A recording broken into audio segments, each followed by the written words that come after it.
let's get into night two. Night two was, in my eyes, the inferior night. I felt like, really? yes, I feel like night one was just so solid across the board. Night two was good, but there were some matches that I agree with you on that. Okay, now that you're saying that, I agree with you on that. Yeah. I will say the first match of the night for night two, me and the boys were talking about this as we were watching it. It was good. Throughout the night, the rest of them, the first freaking match of the night was Io Sky, Bianca Belair, and Rhea Ripley, right? Yes. And a triple threat match for the Women's World Championship. Fucking incredible. 100%. And you know what? I literally, I said it at the beginning of the match. I was like, the bummer is that Bianca doesn't have anything to gain. Rhea doesn't have anything to gain. And Io Sky has never won at WrestleMania. So the thing is even though I want Rhea to win, right? I'm a Rhea fan. Yep. More, what guy isn't? I know. Io is going to probably win, and she does. And Io wins in the way that Io wins, which is coming out of nowhere and whatnot. And you know, she ends up like moonsaulting or something like that off the top ropes and taking the W. But I will say there were moments where every one of them shined. There was a lot of, at the beginning, a lot of acrobatics. It just showed their skill set. But they put on a show. And do you have the time for that match? It was like 14. I think it was around 14 minutes. 14 and a half minutes. Because it flew, dude. For it being, but it seemed long as hell. Yes, it flew. But at the same time, it was like when I saw the time stamp on it when I was looking it up the other day when we were getting ready for the show. I was like, dude, that match seemed like it was way longer than 14 minutes. Yeah. And when you think about it, went so fast. Yeah, it did. And I think it was the right decision. I just don't think now moving forward, I don't think, you know, Io is a great champion. And the reason is because she's had a run as champion and she brought the title to Mania the year before last or last year. I can't remember. And she did nothing promo wise. So I just feel like if you're not great on the mic, you're not a great in-ring presence, you're not great on the mic, you have to have all of that. Like when you look at the history of champions throughout the years of all these different champions, heavyweights, whatever, yada yada, the great ones always had one thing in common: they were great in-ring in their performance, they knew how to sell when it came down to feeling like they were hurt, all this other stuff, and they were great with their promos and great on the mic. Yeah, the bummer is that the percentage of people who watch it's so broad, right? So you got people from Japan watching who are rooting for somebody like Io, and then you got all the anime, what are they called, weebs or whatever, dweebs. You got all those people who are go absolutely, you know, they glaze the shit out of somebody like Io, and I don't get it, man. Like I saw her I saw her when she came around last time, and my kids are like, why is everybody going crazy for this girl? Like, we don't even know who she is. And I was like, exactly. You know, the thing is, she's not acrobatics. Oh no, you know, she's very skilled. Great, yeah. But the thing is, that only transfers so much, right, to the casual. I couldn't follow her character throughout like every show. I couldn't watch you on Raw. I couldn't watch you on SmackDown. I couldn't watch. No, you know what I mean, like. No, and she's just who she is, and I have a feeling the run's going to be a lot like the last run, but hopefully it's shorter this time around. So kudos to every single one of them, man. It was a great match. Io wins and retains her Women's World Championship. Following that was the Sin City Street Fight match. I'm going to be 1,000% honest with you. This was my bathroom break match. However, I did catch their entrances. And Drew McIntyre comes out to Doom, the video game, which was as cheesy as fuck. And Damian Priest comes to do a promo for the new game. That was all it was for. It was so stupid, dude. And then Damian Priest comes out to Kerry King from Slayer. But the only bummer is that the guitar amp is not mic'd correctly, so you can hear some guy.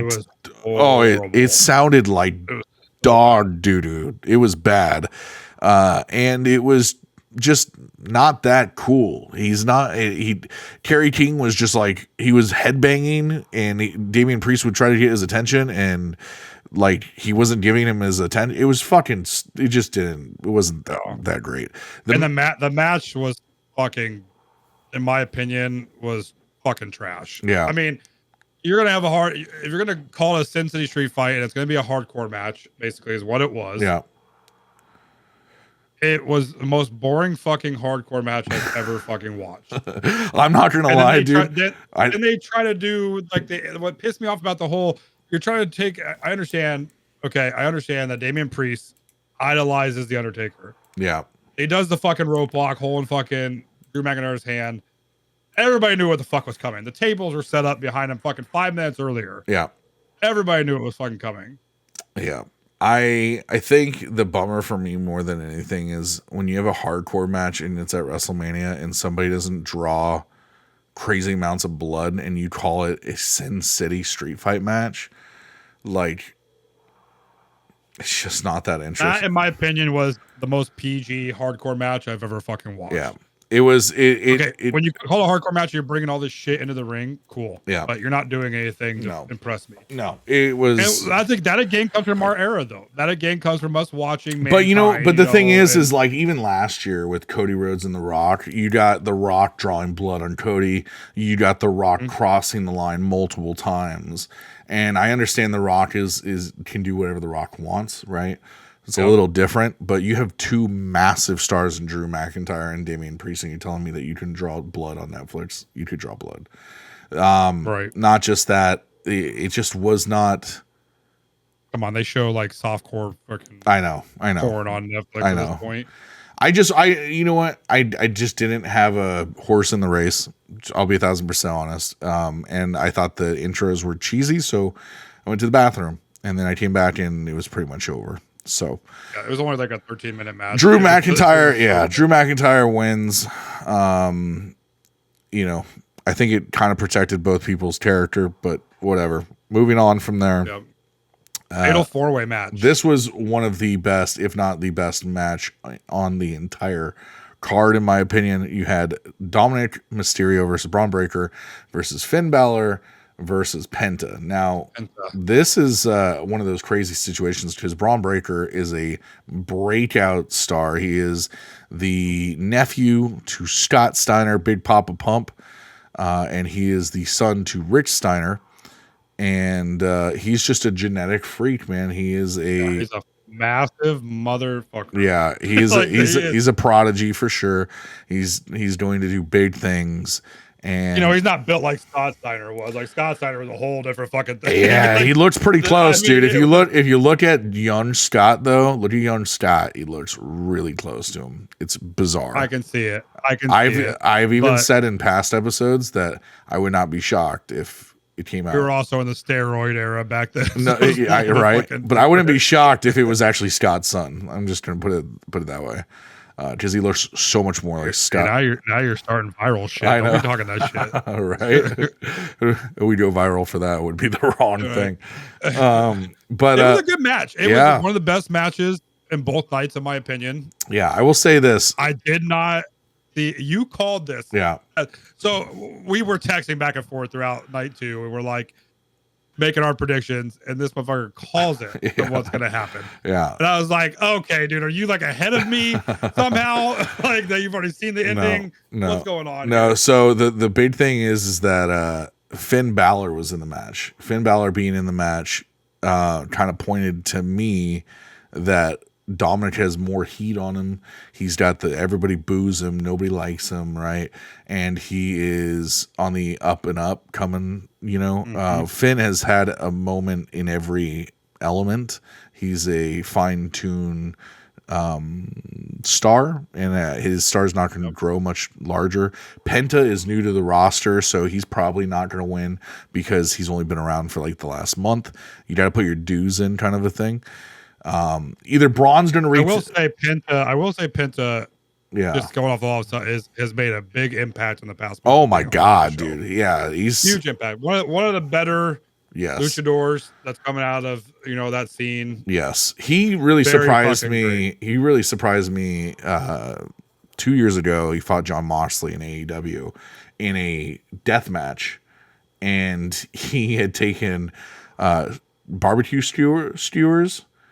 And we were talking about this. Yeah. Oh my God. So hard to watch. That was my first introduction to Penta. I was like, what the fuck, dude?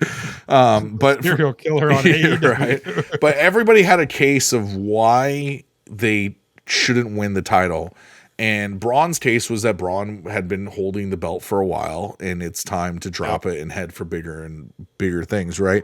So Dominic was the only one that kind of really made sense, where what's Dominic doing? Well, nothing. Dominic needs to have a strap on him to boost his star even brighter. So that's why I went with Dominic, and sure enough, Dominic did it in the... I love the ending. Yes. I loved the ending. The way it happened. Yeah.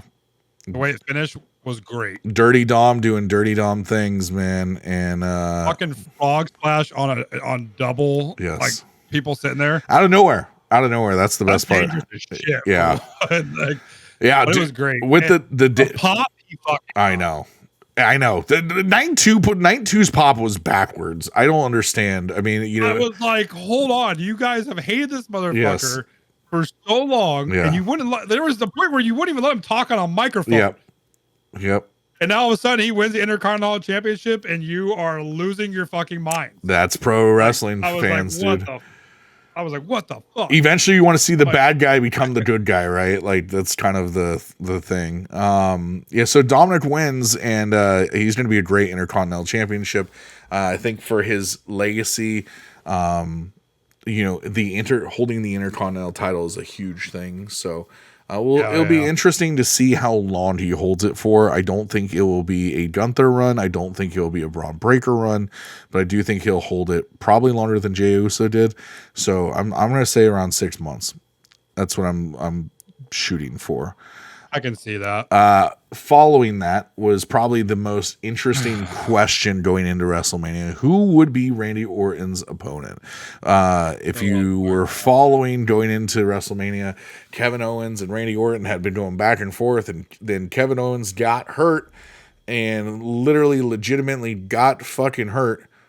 And he's got to have neck surgery. Neck surgery, like it's like his two top vertebrae or something like that. So he may never come back, which is crazy.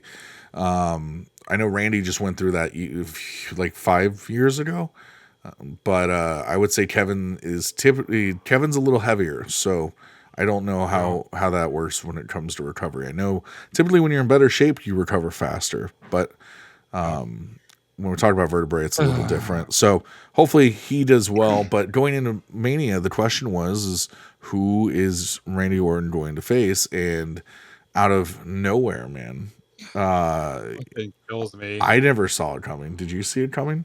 No, absolutely not. Yeah, because you don't see someone coming from cross promotion like that. No, God, no, dude.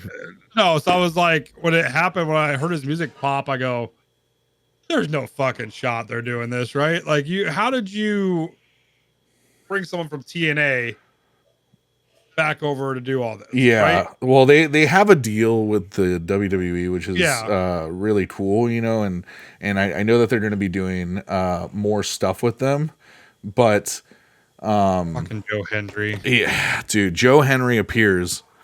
Say his name and he appears. Say his name right. Yeah. It's Hendry. Yeah. Were you trying not to say it? They won't appear in your living room or exactly. But he appears, and it was pretty iconic. The amount of pop that he got was the whole damn arena. Well, he's that.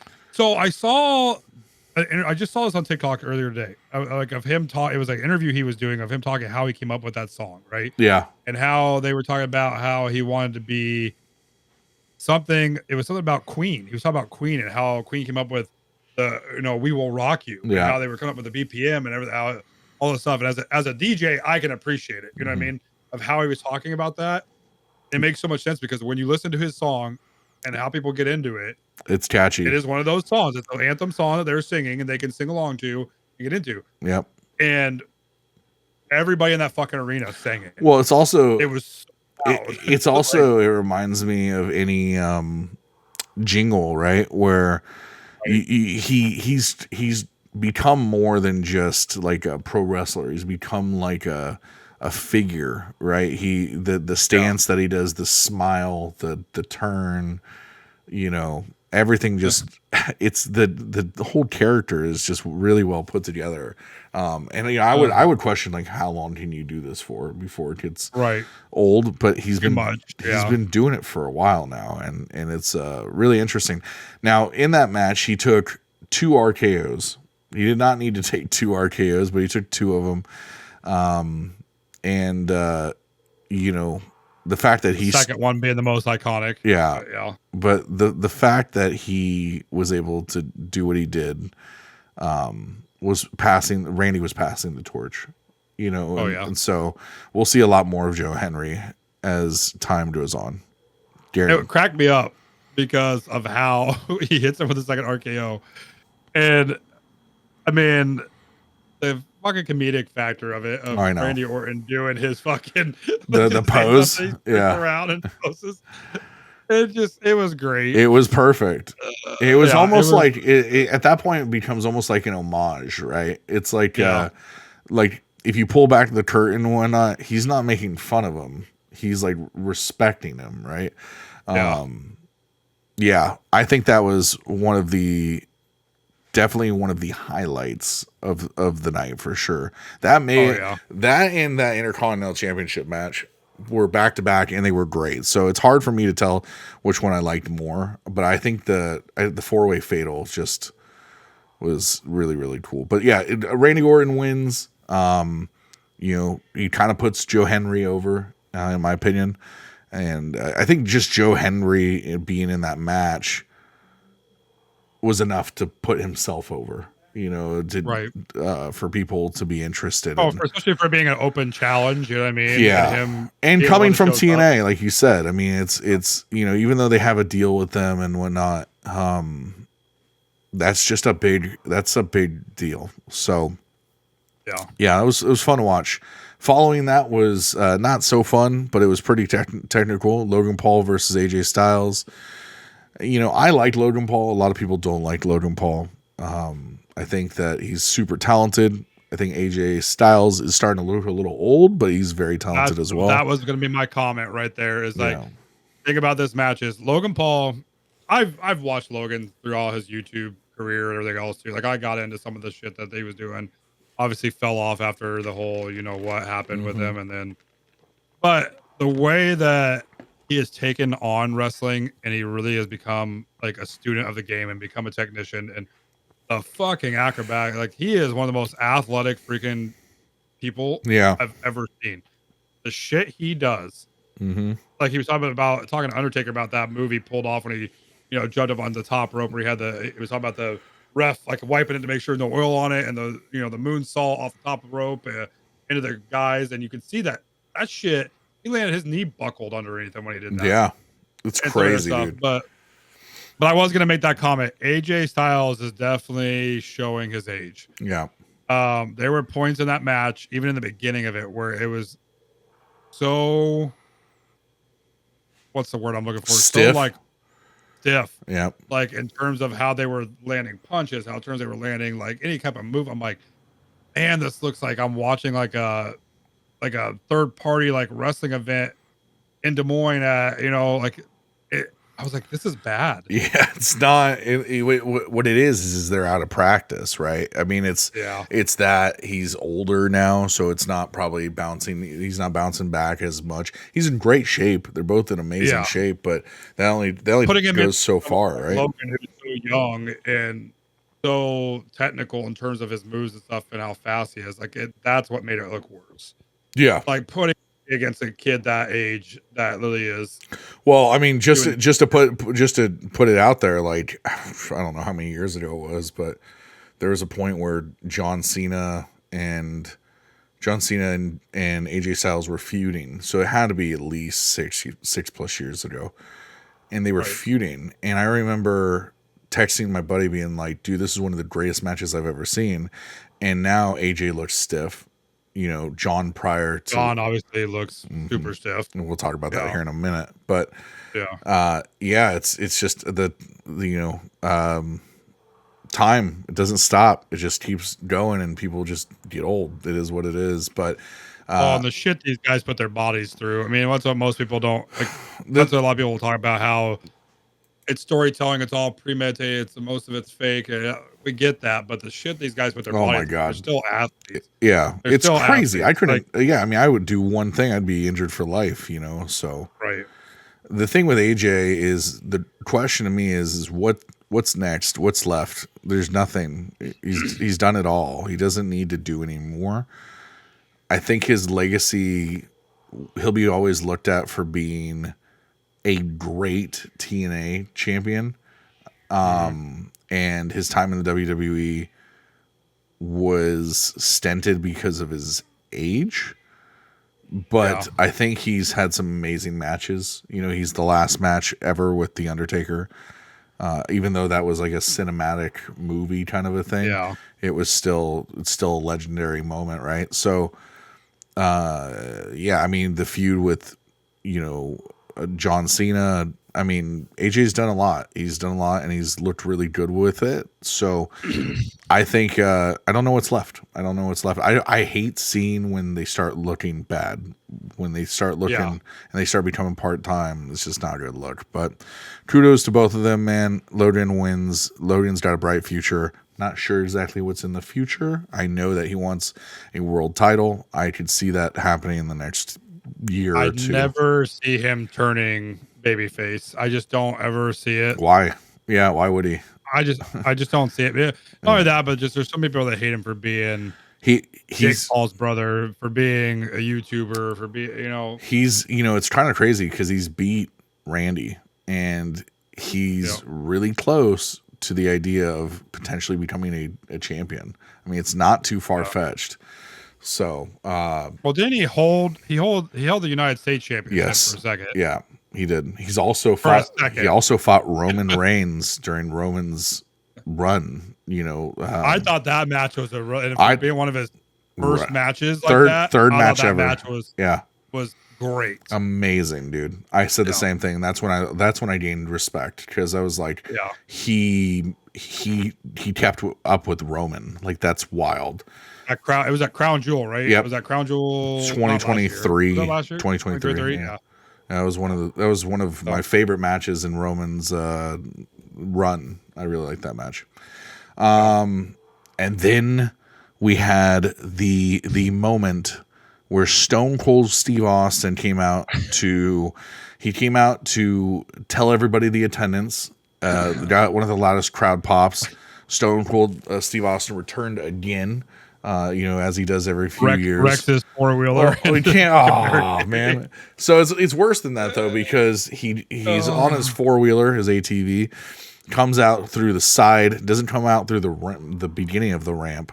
It comes out through the side curtain on the lower ground, and has to drive up the ramp to go down the ramp to get to the ring. And it's like literally nobody communicated with him and just said, yeah, make a left when you go out there and you'll be fine. You'll figure it out. He misses the ramp, like totally misses the ramp, has to throw it in reverse to go up the ramp to then go down the ramp. And by the time he starts going down the ramp, he's going like 40 miles an hour, dude. Right. And he ends up doing one loop around the ring, and he's doing 15 miles an hour at least. He's going. I think the one loop was enough. Yeah, I think we all think that. And the second time around, he ends up crashing it. And immediately there's footage online of this girl. He hit the barrier, and the impact made the girl fall back. Well, with that being said, I'm sorry, the woman pulled a fucking LeBron James. Thank you. Because what I was going to say is the way she fell when you replay this shit. So you rewind it in slow mo. If you find the correct angle, you will see that it's a delayed reaction, and she does it on purpose. Nick Khan and Stone Cold both come over and say, "Are you okay?" And check up on her. I believe she probably got some some free merch, some free photos behind the scenes. I hated how people were like talking about, she's she was really injured. She was really hurt. No, she wasn't. The way that she got, no, she wasn't. No, it was super delayed. You fell called it. Down Yeah. like it was literally like a LeBron James move, like where she was like trying to basically throw the biggest fake in basketball, soccer, wrestling history. Yeah. It was worse than a freaking soccer like ball. It was so stupid. Yeah. So that was pretty funny. He just came out to really tell the attendance, drink a few beers. Being Stone Cold. Yeah. Though. He's still Stone Cold, man. That motherfucker drank so many. That was a lot of beer for that old man. Yeah. But he looks great, dude. He looks great. He's doing the damn thing. Gotta love Stone Cold for being Stone Cold, right? He's the one guy, like Hulk Hogan ruined his fucking reputation, but Stone Cold living on a farm, doing farm shit, taking care of his cats on the farm, and him and chicken. Undertaker both both of them they, iconic anytime they come back. But they've also preserved their legacies by not doing stupid shit outside of it, right? I mean, you could almost say that The Rock in certain points has ruined his reputation, which we're going to talk about here in just a moment. But anyway, Stone Cold's awesome. It was a funny moment. Yeah. And that lady sucks. She's bad for wrestling. Yeah. I'll say it's it's not a co-main event. It was the match before the main event. The women's tag team champions. It was Lyra Valkyrie with a surprise teammate, tag team partner, versus Liv Morgan and Raquel Rodriguez, which ends up being Becky Lynch. Becky Lynch comes back, gets a loud pop, and they kind of squash Liv Morgan and Raquel Rodriguez. It was all right. Nothing crazy. Nothing special about it at all. And that one for me was another bathroom match. I was just like, The big thing, the big takeaway from this is Lyra Valkyrie's moment. This isn't a Becky Lynch moment. This isn't a Liv Morgan or Raquel Rodriguez moment. This is for Lyra. Yeah. So, yay. That's all I'm going to say about that. I want to move into the main event and talk about this because this is the one that everybody was talking about prior, going into WrestleMania. What's going to happen? John Cena versus Cody Rhodes for the undisputed WWE Championship. Will John Cena become the most reigning? Will he get the 17th world title and become? Will he dethrone Ric Flair? That's basically what it was. Yes, and the answer is yes, he will. And he did it in a way. You want to talk about being stiff? You want to talk about a match being too long? You want to talk about there being moments of like, oh God, why is this? This looks like they don't know what they're doing. There was a lot of that. A lot. There were moments where John Cena just looked like he was beating the living shit out of Cody Rhodes and really not preserving Cody's legacy and what Cody's done. Right. It looked like a squash at some points. There was times where you could literally see. I literally watched at one point where Cena's literally, you could hear him telling Cody to hit it, like the whole slapping him across, the chest slaps. I'm like, I don't know. It looked. It was supposed to be on the level, I think, of last year's. And the bummer is that, and this is my opinion, Travis Scott coming out. We knew that more likely Travis Scott was going to be there. We knew that The Rock should have been there, right?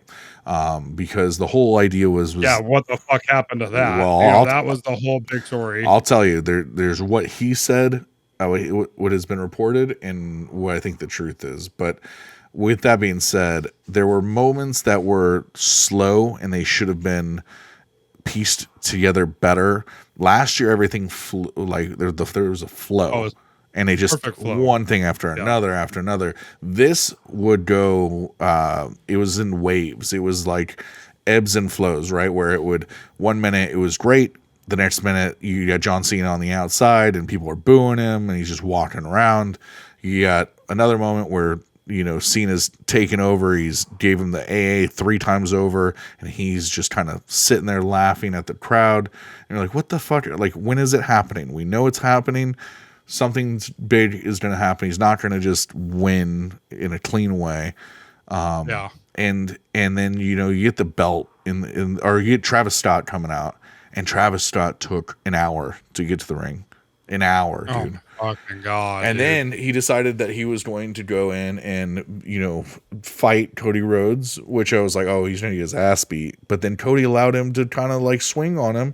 And it really just, everything really, the character that you had built in the last year with Cody Rhodes, had kind of been beaten down and not protected. Like, we talk about protecting the integrity of a character. You didn't do that. You just, everything that you had built up with Cody was for nothing. Was for a part-time guy to come in and beat the living shit out of you. And the weird part was that there was no The Rock. The Rock was a very a big part of this story, and John Cena obviously coming out to literally just no Titantron, just nothing. It wasn't nothing. Just, you want to talk about lackluster in the main event of night 2 of WrestleMania. I get what they're trying to do. Yeah, but I did too, and I was like, "This is." I mean, it's more than just like, oh man, my guy didn't win. It's like, what the fuck? Like, I feel like the people who bought tickets got cheated out of this kind of a thing. So yes, John Cena gets number 17, but at what cost, right? And so you kind of walk away from it going, I'm glad John Cena got 17, just because I know that at the end of the day, it's what was best for wrestling. But the question is why wasn't The Rock there? And The Rock comes out on, I believe, the Pat McAfee show or something along those lines, and he basically said that he felt like at Elimination Chamber, or after Elimination Chamber, when the whole John Cena angle had happened, or it was at Elimination Chamber, with Travis Scott and whatnot, and John had turned on Cody, that The Rock's, the final boss, his role was done, that he felt like he had accomplished what was needed. You know what I think it was? I think that John Cena and the Rock have not seen eye to eye ever. And I think that The Rock had a plan going into year WrestleMania 41. He had a plan, and that plan had nothing to do with John Cena. And then John Cena announced that he was going to retire, and Triple H had to implement John Cena's plans, and the writing changed from the final boss to John Cena and the final boss working together. I think that's what happened. And I think The Rock said, you know what? You got John Cena? Fuck it, I'm out. Now, did it go down that way? Did The Rock say those words? Was it confrontational? Probably not. But at the end of the day, I think it comes down to the fact that John Cena and The Rock still don't see eye to eye for whatever reason. Yep. And so The Rock was like, fuck it, I'm out. I don't need to be here and whatnot. You got John. He'll do a good enough job. And you'll see what you missed out with The Rock. You'll make people want The Rock. And that's what people, when they walked away from night 2, they're like, where the fuck was The Rock? So it's this weird story, because I've seen some reactions to it. People are pissed off at The Rock, but at the end of the day, you were pissed off at The Rock last year, calling, for Cody to win the title, and this year you wanted John to win the title. So the same Cody crybabies were the same people, cheering for John on night 2. None of it makes sense. The only thing that makes sense is the fact that John and The Rock have feuded in the past for years. Yep. They've never seen eye to eye, and I think that's why you didn't see The Rock there, because at some point somebody's ego got hurt, or just The Rock is an evil guy and just was like, fuck this, I don't need this, and the bigger picture definitely was hurt. Part of TKO, he can make whatever fucking decision he wants. But if you think about it, though, he is a part of TKO, and he became a part of TKO when Cena was removed. His bloodline was at the top of the food chain, and it made sense for him to be there, right? Right. Now, Roman's not at the top of the food chain. The Rock thought, everybody wants to see me. right? They wanted to see me versus Roman. Nobody wanted to see that. They wanted to see that, but they didn't want to see it for the title. They wanted Cody to get his dues and Cody to win the title. So WWE fans are very fickle and very, opinionated, and they think that they are always owed stuff. And that's why I always, I always made fun of the Cody crybabies, because I wasn't one of them. I wanted to see what was a limited time, which was The Rock versus Roman. And because of the Cody crybabies, we never got that. We got them tag teaming last year, which was cool. Don't get me wrong, but it wasn't the story that I wanted. It was the story that the Cody crybabies wanted, because they wanted Cody to win. So this year, knowing that John's going to retire and whatnot, people wanted to see John win the title, right? At what cost? At what cost? The cost was that you fucking squashed Cody. So you literally ruined that. For me, it ruined everything that was built up with Cody and how he's carried the company now for 2 years. And The Rock, though, think about it, though, man. Like it built, like, that story that you had last year with the final boss and whatnot. I think it was all ruined by John. And I can't say John just for his retirement. It's like, but who do you fault there? Because the thing is, at the end of the day, we'll never know if it's John can't work with The Rock or The Rock can't work with John. Right? You'll never know that. So you'll never get the real story. No, and the thing is like I said, he's already gone out and said, he felt like his story was done. And everybody's going, what do you mean your fucking story was done? You just took his quote unquote soul and you're supposed to be there. Like, that was the whole point. The story hadn't ended. What are you talking about? So they definitely changed creative direction. Why they changed creative direction, we will probably never find out. And if we do, I just think that John and The Rock are probably in such a good space where they're just never going to say it.